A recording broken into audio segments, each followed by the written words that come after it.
Merry Christmas, everyone. Welcome to our National Fly Around. We are having an incredible trip across the Super Tuesday states. Yesterday, we had a tremendous rally in Las Vegas. We went from there to St. Paul, Minnesota, had a packed house, enormous enthusiasm in Minnesota. We're now in Virginia. We're headed to Georgia. We're going through the March 1st Super Tuesday states, and I'll tell you, the enthusiasm that we are seeing all across the country is really breathtaking. We are seeing conservatives uniting behind our campaign. We're seeing it in the early primary states. We're seeing it in Iowa, and New Hampshire, and South Carolina, and Nevada. But we're also seeing it throughout the March 1st Super Tuesday states and throughout the country. And from the beginning, this race has been very simple. If conservatives unite, we win. And conservatives are coming together. They're uniting behind our campaign. And that's why we're winning right now. With that, happy to answer any questions. Senator Cruz, in an interview with CBS, Senator Rubio said, I'm missing the omnibus vote. Well, in essence, not voting for it is a vote against it. What's your reaction to that? And will you join Senator Paul's call for Senator Rubio to resign over missing votes? Well, listen, I'm going to let Marco defend his own voting record. I can tell you I flew back to Washington, D.C. today to vote against this omnibus. I think this omnibus was a betrayal of the men and women who elected us. All across this country, people are frustrated out of their minds. They're frustrated because we keep winning elections as conservatives. And then Republican leaders keep advancing Barack Obama's agenda. This is stunning. This is a $1 trillion deal, thousands of pages cut in the dark of night. It funds all of Obamacare. It funds all of executive amnesty. It funds all of Planned Parenthood. It does nothing to stop this catastrophic Iranian nuclear deal. It does nothing to stop President Obama and Hillary Clinton's indefensible plan to bring tens of thousands of Syrian refugees to America, even though the head of the FBI says they cannot vet those refugees to determine whether or not they're ISIS terrorists. And not only that, but it sets the stage for expanding by 200,000 low-skilled immigrants coming into this country, which are going to take away jobs and drive down wages for working-class men and women. This was a betrayal of the men and women who rose up in 2014 and gave us a majority. Now, it's Christmas time. So it was Republican leadership playing Santa Claus to the lobbyist in K Street and the special interest, and it's why people are fed up with the Washington cartel, with career politicians in both parties who get in bed with the lobbyist and special interest and grow and grow and grow government. You know, just this week, Senator Chuck Schumer was very candid about what happened. He said, Senator McConnell wants the Senate to work, and the only way for the Senate to work is for them to pass our agenda. Well, that's exactly what Republican leadership just did, is funded and passed Barack Obama's agenda. It's why people are so frustrated. But it's also why we are seeing so much enthusiasm in our campaign, as people understand Republican leadership in Congress is not going to turn this country around. They're not listening to us. The only way to turn this country around is with a strong, principled, proven conservative in the White House. And that's why so many people are unifying, so many conservatives, so many Americans fed up with Washington are unifying behind our campaign. Senator, to become President, Ted Cruz, how are you going to convince your party that at a general election you can convince Americans to become president? That you're not too conservative. The only way to win a general election is to bring back to the polls the millions of conservatives who stayed home in 2008 and 2012. Millions of evangelical Christians stayed home. Millions of Reagan Democrats stayed home. How do we win?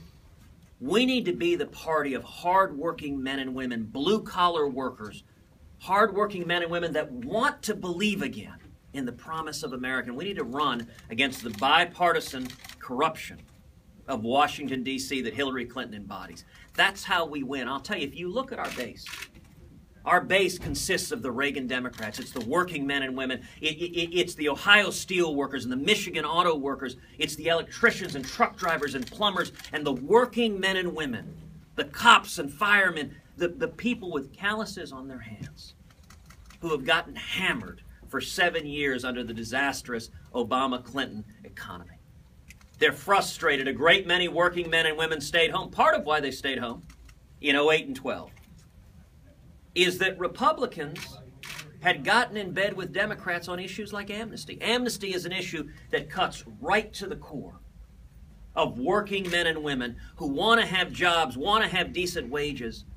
You know, we have right now today the lowest percentage of Americans working since 1977. Wages have stagnated. They're the same as they were 20 years ago.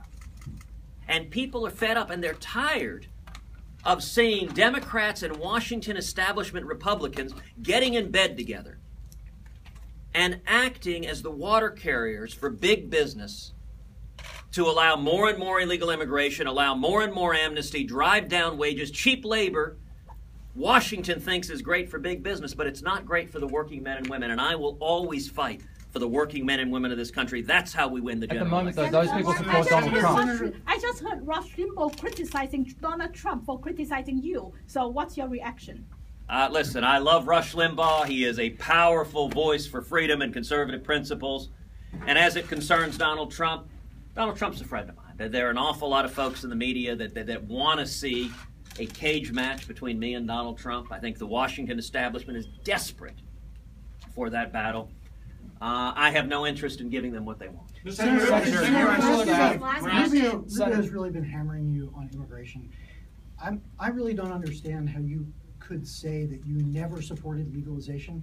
And a lot of people out there think that you are either playing the Washington game in, oh, I was for it before I was against it, or can you explain how you were absolutely never against legalization? Sure, Todd. It's very simple. I oppose amnesty. Marco Rubio supports amnesty. I oppose citizenship. Marco Rubio supports citizenship. I oppose legalization. Marco Rubio supports legalization. I opposed and led the fight to defeat the Gang of Eight bill. Marco Rubio authored and led the unsuccessful fight to pass the Gang of Eight bill. You know, if you go back to 2010 when Senator Rubio was running for Senate in Florida, he promised the men and women of Florida, if you elect me, he said, I will lead the fight against amnesty. That's what he told Floridians. Now, Todd, you'll remember in Texas, I promised the men and women of Texas the exact same thing. I said, if you elect me, I will lead the fight against amnesty. In 2013, there was, as Ronald Reagan would have put it, a time for choosing. Everyone had to choose which side of the line they stood on. Senator Rubio, unfortunately, made the decision not to honor the promises he made to the men and women who elected him. Instead, he decided to stand with Chuck Schumer and Barack Obama and Hillary Clinton and the big money interests in Washington and lead the fight to pass amnesty.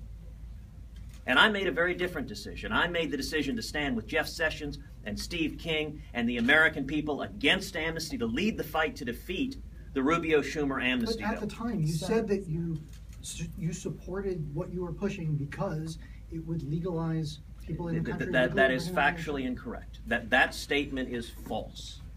And you know, back in 2013... I mean, the tape's been playing on like endless loops for 2 decades. Back in 2013, the Rubio campaign believed it would benefit them politically if they broke their promises to the Florida voters and pushed amnesty. And presumably it was because they thought the big money donors in the Republican Party would reward them. Remember, that was back when Senator Rubio was on the cover of Time magazine, named the Savior. Well, they're regretting that decision now. They're wanting to run away from it. And yet facts are stubborn things. So what the Rubio campaign laughingly is pushing is I introduced a whole series of amendments to defeat the Rubio-Schumer amnesty plan. One of those amendments was an amendment that says nobody here illegally can ever be eligible for citizenship. It was a one-page amendment. It was a very simple amendment. It simply said no citizenship ever. What the Rubio campaign is spinning, and an awful lot of reporters are repeating unquestioningly, is that because I submitted that amendment to get rid of citizenship, that it means I supported the other aspects of the Gang of Eight. That's nonsense. And I would point out that supporting me in that fight for that citizenship amendment was Mike Lee and Jeff Sessions. I'm not aware of anyone who is putting forth the ludicrous claim that Jeff Sessions was somehow supporting legalization. Jeff and my positions were identical on this. And even more fundamentally, it worked.